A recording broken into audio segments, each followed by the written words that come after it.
Hello, hello. Yoink. It's ride review time. Let's see what we're talking about today. Have I gone over Tiny Eye yet? Alright, we'll go over one of the smallest footprints for a ride in the game. It'd be called Tiny Eye. And boy, do it be tiny. Despite what it's called, you can cram 4 people in per car. And there are 6 total cars, making it a 24 capacity for something that is this small.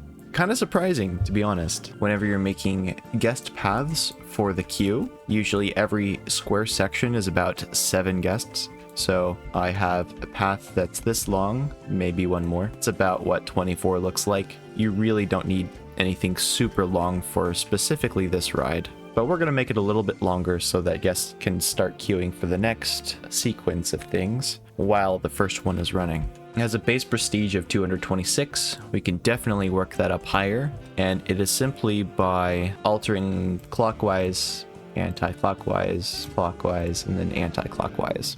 But having basically 2 of them per, so that they're not stopping in between every single time.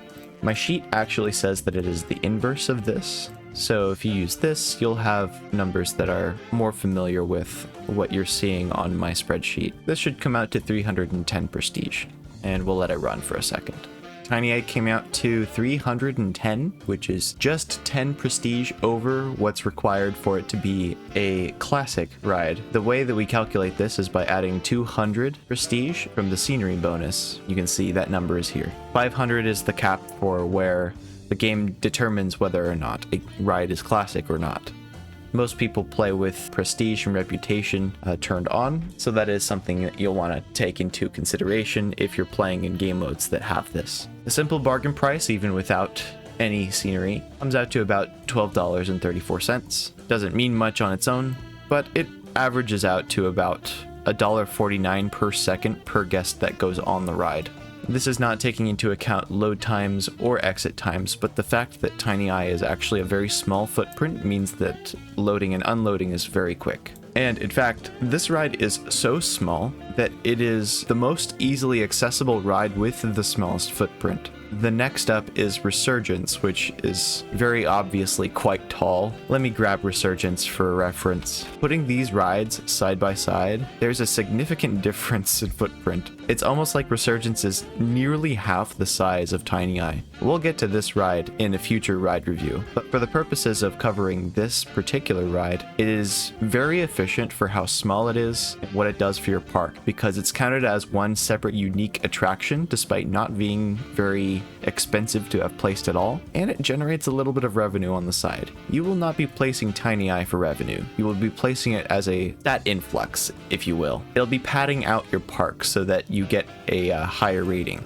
at the end of the day, which you can see by coming into the park rating tab, and every time you add a unique attraction like Tiny Eye, when it is the first time you have placed it, it'll tick up on this bar. Talking about its stats, it has a 1.49 excitement rating, a 1.5 fear rating, and a 0.76 nausea rating. Pretty much a non-starter on all of these 3 stats. Like I said before, you won't be placing it for these stats, you'll be placing it to pad out the park rating. Unless, of course, you're placing it for the vibes. Duration is just under 200 seconds, and that shouldn't have any part to play in ride condition.